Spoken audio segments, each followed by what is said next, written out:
Good afternoon, everyone. My name is Hamera Osman. I'm the VP of Research and Public Policy at Muscular Dystrophy Canada.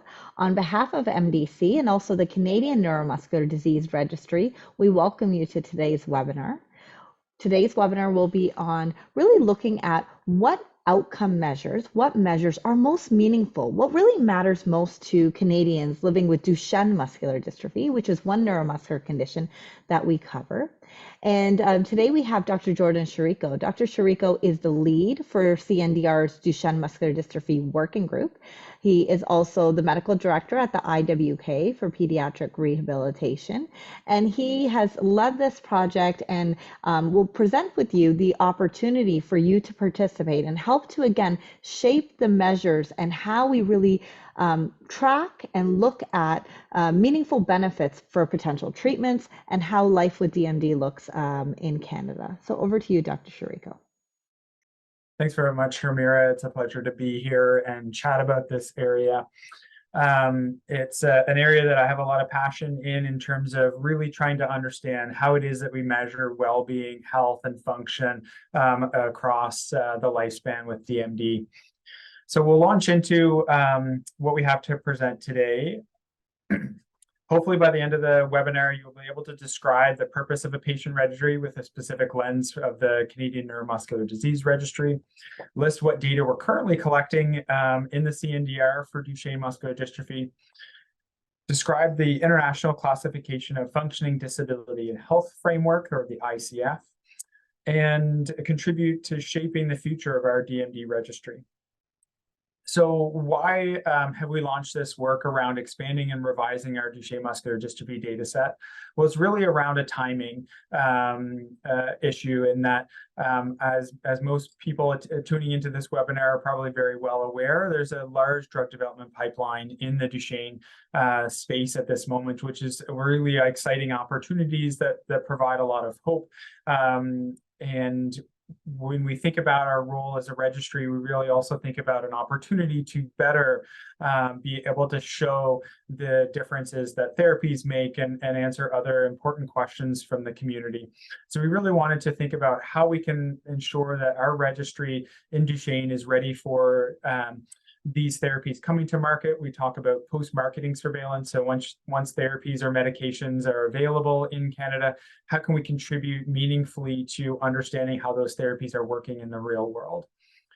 Our goal from the outset of this, in the context of our global registry partners that have been looking at revising and updating their DMD data sets, is really taking that approach that we want to highlight the priorities of those with lived experience in DMD and ensure that our data set reflects that, and then we are able to, with that experience and involvement of patients and caregivers with lived experience, develop a more robust data set that best describes the experience of living with Duchenne muscular dystrophy. And we really felt that it was coming from that lens that would, in the end of this process, allow us to have a better ability to collect real-world evidence that's meaningful to patients, families, as well as clinicians, researchers, and industry partners, government, and payers for our therapies.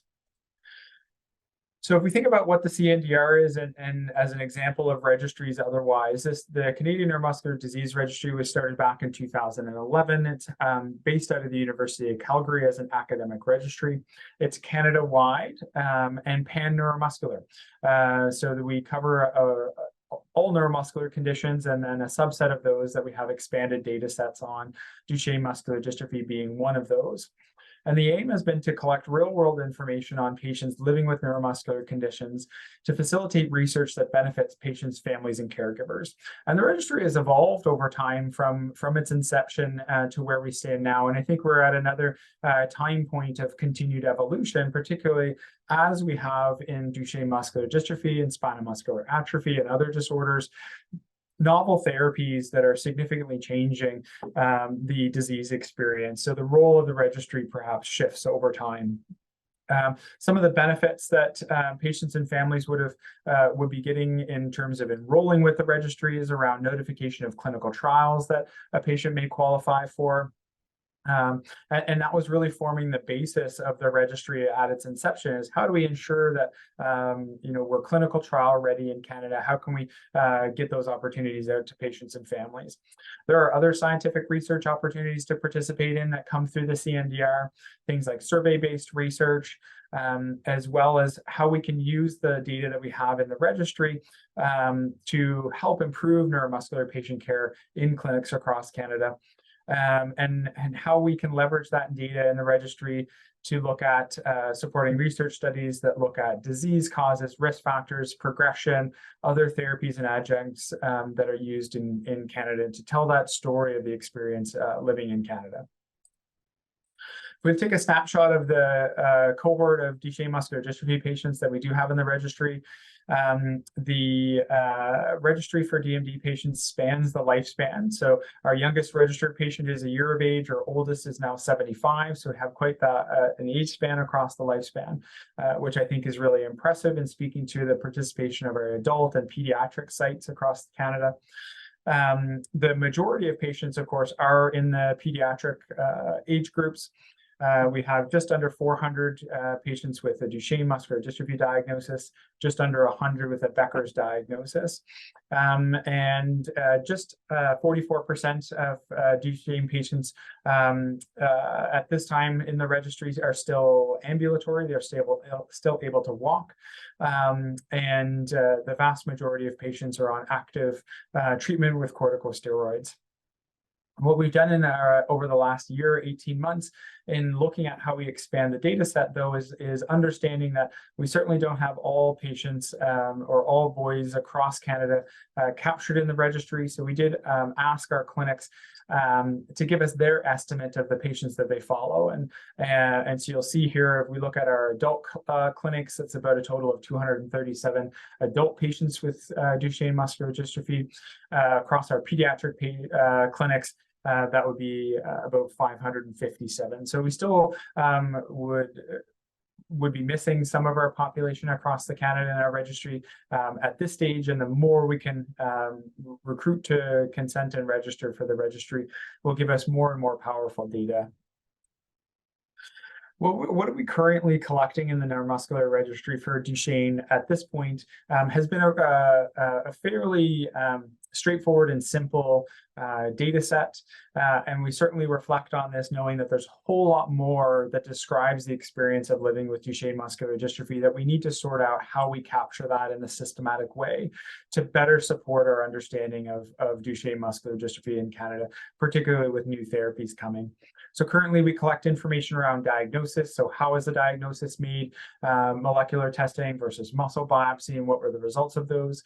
We collect basic information on motor function, simply at each time point, are boys still walking? Are they able to sit independently? Or what is their level of wheelchair use? We also ask questions about therapies that are ongoing, so corticosteroid therapy, if a boy's had scoliosis surgery, and any participation in clinical trials. And we do capture a little bit of information from a heart perspective, so whether cardiomyopathy, so heart muscle changes are noted.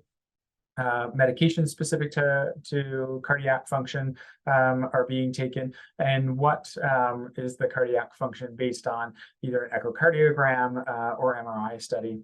Similarly, from a respiratory or chest health perspective, we're asking whether sleep studies are done. Is there any support in terms of ventilation, whether that's non-invasive or invasive ventilation? And on pulmonary function testing, what's the lung function? And then we also asked about the need for feeding tube support to support nutrition.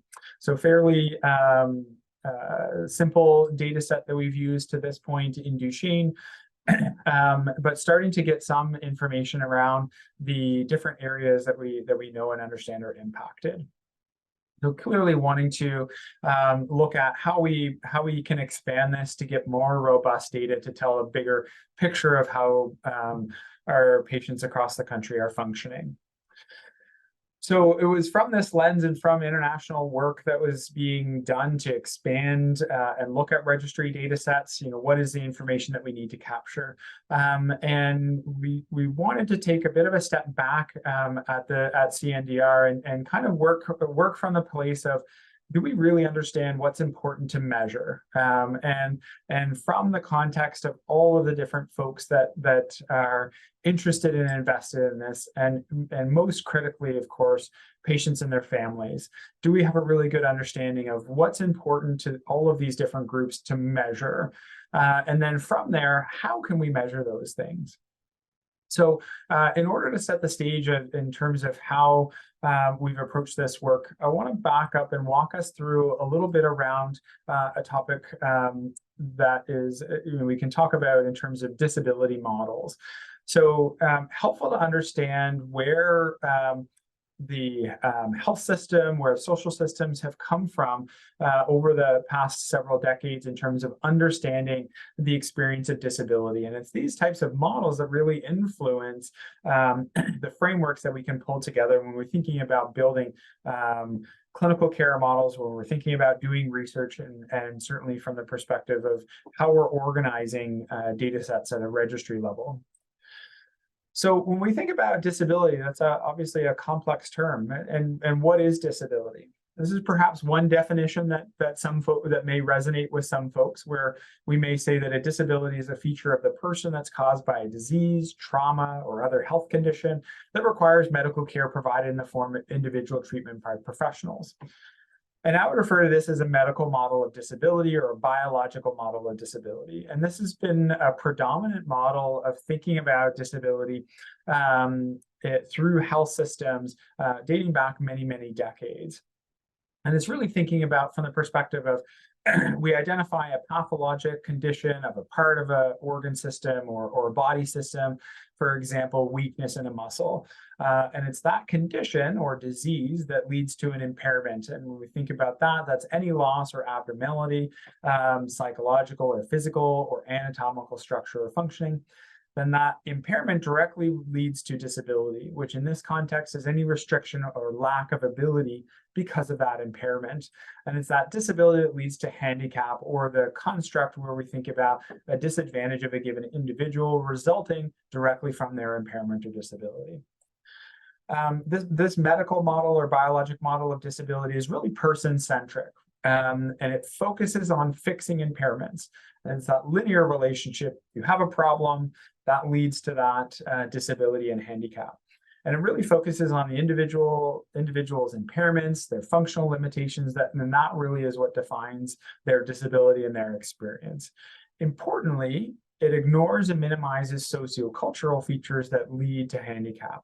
And that power is really shifted from an individual to treating professionals to fix this problem. So there's a lot of disconnect with lots of folks historically on their individual experience of their own health condition or disability when they're faced with this predominant medical model of disability. And that spawned a different way of thinking about or looking at disability. And so this may be a counter, if you will, to a biologic model, where we might say that disability is a socially created problem and not at all an attribute of an individual. This person can't move forward in the picture because there's a set of stairs in the way. If the environment was different, they'd be able to mobilize forward like anybody else. And the social model of disability is really then shifting away from person-centric to society-centric, focuses on systemic societal barriers rather than intrinsic barriers, and works on focusing and identifying to remove or eliminate those barriers that create handicap. And this really became a unifying construct for individuals that describe this shared experience for folks with a wide range of impairments or health conditions or disabilities. And so why do we need a model? Why am I talking to you about this? Well, it's really well understood that your diagnosis alone does not predict what service needs somebody may benefit from, things like length of hospitalization, levels of care, and how somebody functions. So disability models, therefore, provide us with consistent terminology and meaning so that we can communicate better, both in a healthcare context and a research context, when we're thinking about setting public policy. It helps us with uniform or standardized measures of health indicators. It helps us assess an intervention's efficacy, especially allowing us to talk in the same language. It gives us a framework for organizing and analyzing health information. Think about it at a population level. And it also helps to develop policies and protocols to deliver health services. And so there was clearly a need for a better model, as it was well recognized, particularly through the 70s and 80s, that it was clear that neither the medical or biological model or the social model alone were sufficient. It was recognized that impairments and disability are also not dichotomous. They're rather existing on a continuum for all people. And there was a real desire to move towards thinking about universal description of functioning. How can we talk about functioning as it relates to all of us? And an important acknowledgement of the impact of impairments and sociocultural factors. And that these concepts are really interconnected rather than unidirectional. Though one thing doesn't just lead always to another, they're interconnected to each other. And so there was a real desire for a model that can better capture all aspects of health in all cultures and societies. And so with that, the World Health Organization embarked on a 10-year process of consultation from a very wide pool of stakeholders that eventually led to the creation of the World Health Organization's International Classification of Functioning, Disability, and Health. And that was adopted by 191 member states in 2001 to form the basis of the scientific standardization of data on health and disability worldwide. It was highlighted as being suitable for measuring and reporting health at an individual level as well as a population level. It takes functioning and refers to all body functions, activity, and participation. We'll talk about what those things mean in a few slides as well. And it really started to take disability as an umbrella term for impairments, activity limitations, and participation restrictions. And the ICF really then flips and emphasizes health and functioning rather than impairment and disability. So really more of a strengths-based model, thinking about emphasizing and building up those strengths of individuals to maximize health and functioning. It also brings the experience of disability into focus and recognizes it as a universal experience. A couple of the underlying principles of the ICF that are really important is the universality. So it can be applicable across all people, irrespective of health condition. Parity is important, and that disability must not be differentiated by etiology. It's a shared experience amongst a wide range of individuals for a wide range of reasons. Important that the language used throughout the ICF is neutral to express both positive and negative aspects of functioning and disability. And then importantly, particularly in contrast to biological and medical models, highlights environmental factors as being an essential aspect of the scientific understanding of when we think about functioning and disability. So bringing in those factors that play an important role that weren't considered in other models before. The ICF framework can be put together in this sort of pictorial representation of the overarching themes, and it recognizes the importance of each of these and the interconnectedness. So we talk about health conditions in our context today. Think about Duchenne muscular dystrophy, how that individual health condition interacts with environmental factors that can be barriers or facilitators, personal factors, body structures and functions, activities and participation. We'll talk about what those mean. When we think about it at a body structure and function level, what we're talking about is what the biological model and medical model is historically solely focused on. And those are really our anatomical parts of our bodies, organs, limbs, all of their components, and the physiologic or psychological functions. When we think about activities, those are all of the things that we do in the run of our day. So the execution of a task by an individual, it could be eating, brushing our teeth, other self-care. Participation is involvement in a life situation. In this case, playing basketball with your friends, working, going to school. Environmental factors are the physical, social, and attitudinal environment in which people live and conduct their lives. And importantly, these may be barriers or enablers to a person's function. And one environmental factor, say access to accessible transportation, may be a barrier for one person and an enabler for another person. So knowing that those environmental factors can act in both directions depending on the context or depending on whether that's available or not to you. We also talk about personal factors, and these are internal factors to the individual that can include gender, age, education, character, past and current experiences, and any other factors that influence one's experience. And again, those may be barriers or facilitators to someone's function. What I think is really important about recognizing that is that if we think about this ICF framework, that provides us with a roadmap, if you will, that we really need to understand across each of these domains to ultimately understand how somebody is functioning. And the ICF framework allows us to think about sort of three levels of human function. We can certainly think about it at the level of the body, body structures and functions. So level of the body or body part, how strong is an individual muscle, for example. We can think about it at the whole person level.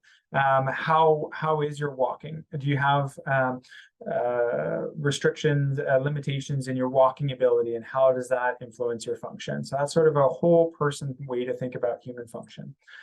And then a participation level really provides us with that ability to think about how the whole person is functioning in a social context. And oftentimes, particularly from my perspective as a rehab physician, we are hearing a lot from patients and families around how do we support participation, those things that are meaningful to our patients and families. And so when we think about disability in the context of the ICF framework, it really involves dysfunction at one or more of each of these levels. So when I think about this, I think about our previous or current data set for Duchenne muscular dystrophy in the registry, and really all of that is capturing primarily information at the body structure function level. And so we're really only capturing a very narrow slice to understand somebody's function. We don't really capture enough information to understand at an activity level or participation level. And then to put that information in the context of environmental and personal barriers and facilitators. So we're missing big parts to help us understand and explain the experience and functioning of individuals living with DMD. So it was with that background and lens that we wanted to leverage the ICF framework in helping us develop an expanded data set in Duchenne muscular dystrophy that hopefully has a better opportunity to give us a sense as to how well boys are living with Duchenne, how are individuals functioning. So we devised a multi-staged approach to ultimately developing a multi-stakeholder consensus around our expanded data set. We began with that ICF framework, and we asked patients and families, as well as healthcare providers, to look at all the possible categories within each of those buckets of the ICF framework. Which are the ones that really just are most important in describing or influencing the experience in Duchenne muscular dystrophy? The entire ICF framework has over 1,400 possible categories across those different domains. And so through that work, we were able to develop a comprehensive ICF core set for Duchenne muscular dystrophy, taking 1,400 down to just over 200 relevant categories. So those are the 200 categories across those different domains that were felt to be the most important in describing health and function in Duchenne muscular dystrophy. We then take a next step that's ongoing, and we'll come back to this in taking down that comprehensive core set of 200 down to a brief core set. What are the really, really critical elements that describe health and functioning in Duchenne muscular dystrophy?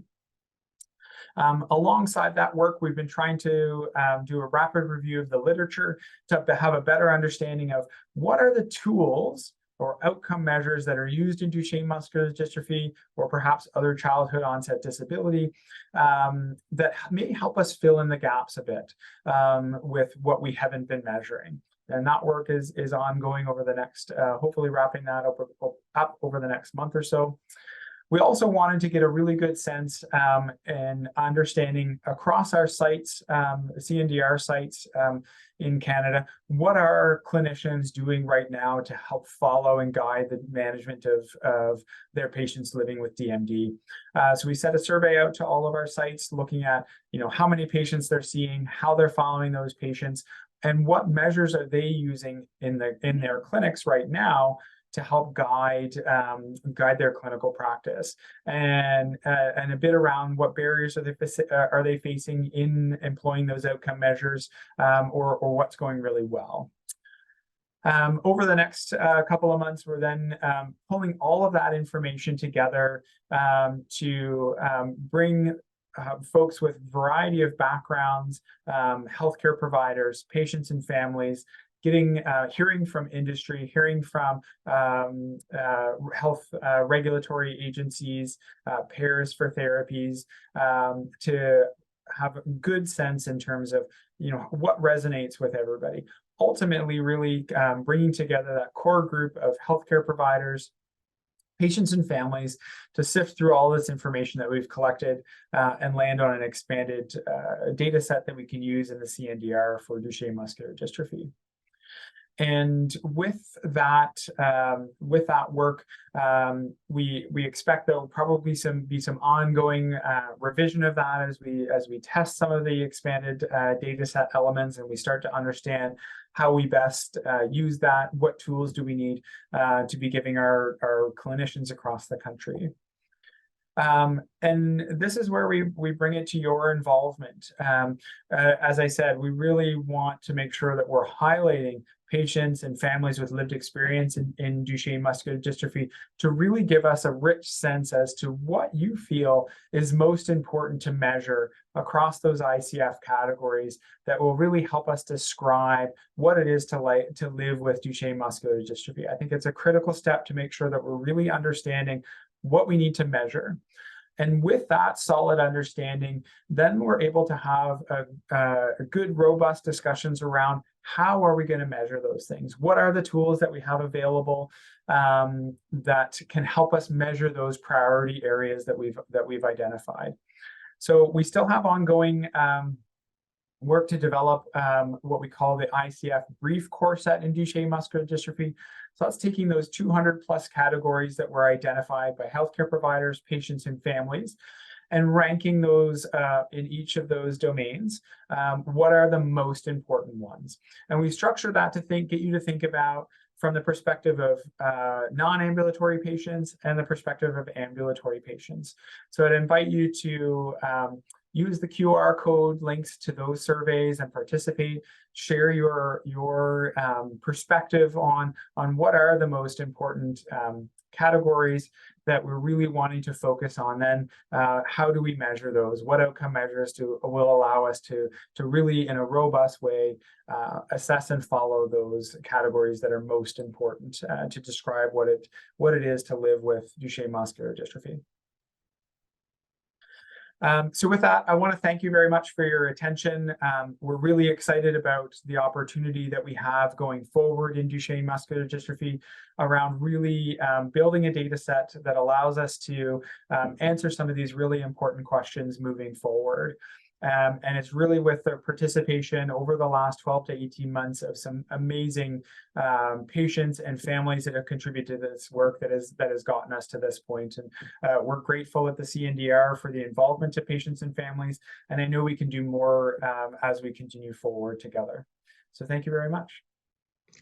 Thank you so much, Dr. Shiriko. I'm already seeing some comments in the chat that many are really encouraged by this work and really appreciate that this is happening.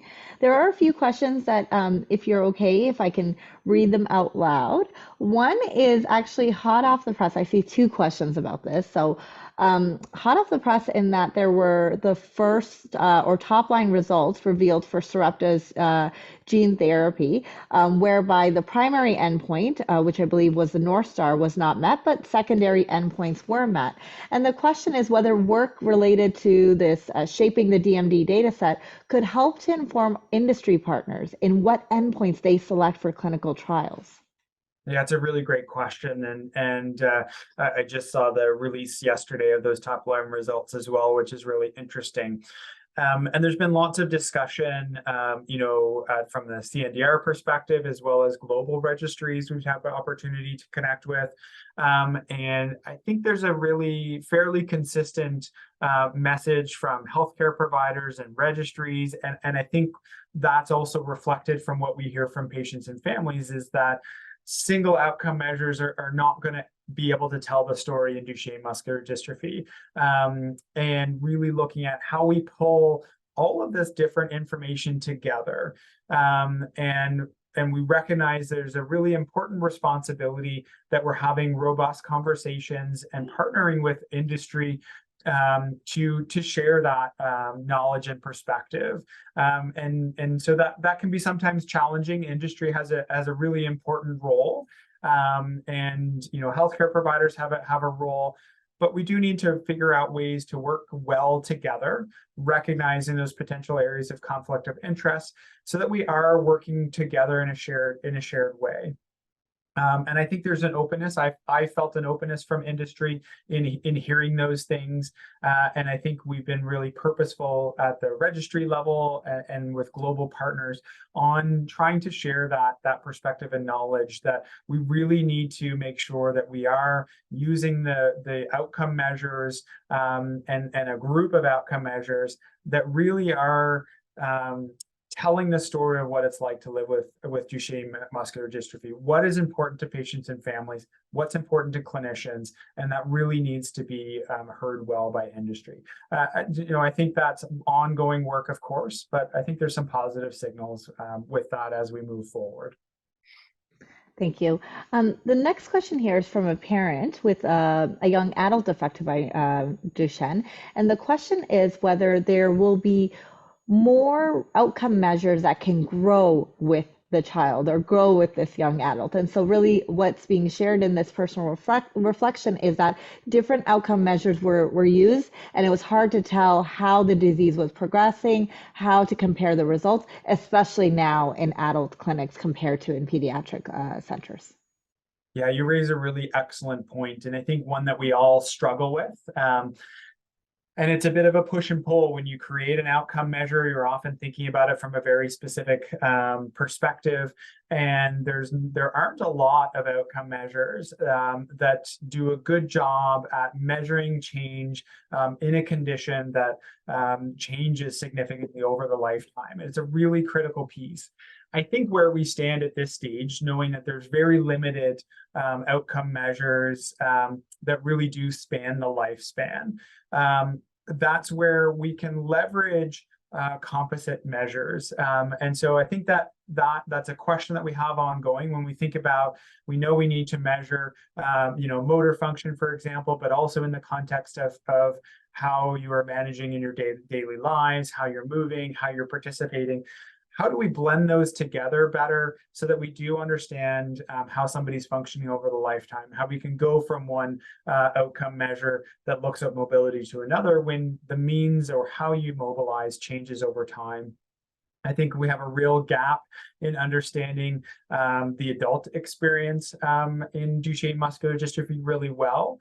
And I'll reflect on some of the other conditions that I work well with, for example, cerebral palsy. Historically, we really didn't understand the adult context of CP. As we got more and more information from adults living with that condition, that's really changed and informed interventions and how we approach care when individuals are young living with CP. And I think we're in that place right now with Duchenne muscular dystrophy and some other neuromuscular conditions where the focus has been really on early age and pediatric timeframes, and we don't have as solid an understanding as the disease progresses and certainly into the adult context. We've tried to be purposeful throughout this work in evaluating and expanding data set that we do involve adult voices, adult clinicians within that work, and that will stay ongoing as well. So I don't have a perfect answer as to how we tackle that, but it needs to be thought about and continue to be prioritized. Another question is that this parent is in a group with children with neuromuscular diseases outside of DMD, and often sees that the outcome measures will typically apply to people without DMD and other like-minded or neuromuscular conditions. And so the question is, for you, would you say that disease-specific outcome measures are important, or ones that could really reflect a number of different neuromuscular diseases? Yeah, another really great, thoughtful question. And there's a little bit of pros and cons to weigh in, thinking about disease-specific or more generic ones. And I think they both have their role and place. But I do think as we certainly as we start to look at outcome measures that can help fill in the gaps in our ICF framework around looking at activity domain and participation domains, there are some examples of measuring those areas well from other childhood onset disability, other neuromuscular or other neuromotor conditions that we can borrow from and demonstrate that this is also a useful tool in Duchenne muscular dystrophy. So I think at the end of the day, we'll actually be best served when we use a composite, very Duchenne muscular dystrophy or disease-specific outcome measures in combination with outcome measures that are able to tell and validate it across a wide variety of different disorders.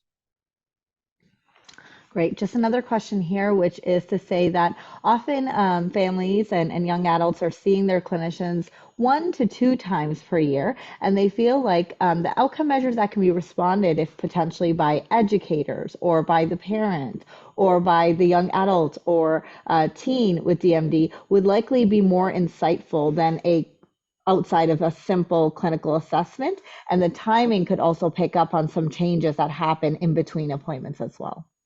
Yeah, another really fantastic question and a component that we've certainly involved in our discussions throughout this process as well. And I think, again, it goes back to starting to expand not only the things that we're capturing, but also the ways we capture that, and having good discussions around the pros and cons and what are the different tools available to us. You raise a really important point that you can, thinking about how we get more, we may say, real world data back. So, what is somebody's function in the clinic in performing some tests that you may perform when you come into the clinic with those 1 or 2 times a year versus what are tools that, help to measure, say, walking or wheeling function out in the community. And there are more and more tools in development as well, really raising a great point around who is reporting this information. And I think that it's really important that we look at multi-source reporting as time moves on. So we really want to get information that we can glean from healthcare providers, but also how do patients and families report information. And really, I love your thinking, even beyond that, people that work with children every day, educators that are seeing them on a daily basis. What are ways that we can start to look at their reporting as well? And I think it's important in that conversation that, we're not talking about comparing what we can collect in the clinic versus what we can collect out in the community, and we have to choose between those things. I really hope we can get to a point where we're actually bringing those perspectives together, using tools from those different ways together that gives us that fuller, richer perspective, right? It's not a one or the other. I hope for sure we really get richer information from all those different perspectives. Our challenge will be, how we operationalize that and then how we analyze and use that data in an effective way. And I think we have lots of learning to do in that context, but that's a really important opportunity that we have. The next question here is whether governments have been involved in shaping this data set, because ideally they feel like they can give information, but whether people will use it and whether it will change things and whether this is related to the rare disease strategy at all is a question for you. Great question. And as you alluded to, there's lots of happening in this space that's related. There's rare disease strategy and what other components of government are doing as well. We've certainly been purposeful at the CNDR level at reaching out to those key partners, particularly involved in evaluating new therapies that come to market and making recommendations around that. So we've had some good conversations with CADTH, and that's our health technology agency that evaluates the evidence around a new intervention and makes recommendations for its use in the community and reimbursement by provincial governments. We've had good engagement with CADTH and a shared interest in looking at this area. I think there's still, always work to do on continuing to engage with all those different parties that are involved. That's great. I think we've gone through all the questions. I will follow up today's webinar with the links in terms of how you can participate and contribute to shaping this data set and informing this work. I thank you again, Dr. Shariko, for your time today and for a clear presentation on this really important and innovative work. It's the first of its kind that I've seen with neuromuscular disease here in Canada, and I hope that it'll set the precedent for other conditions as well. So thank you so much for your time today. Thanks very much, everyone.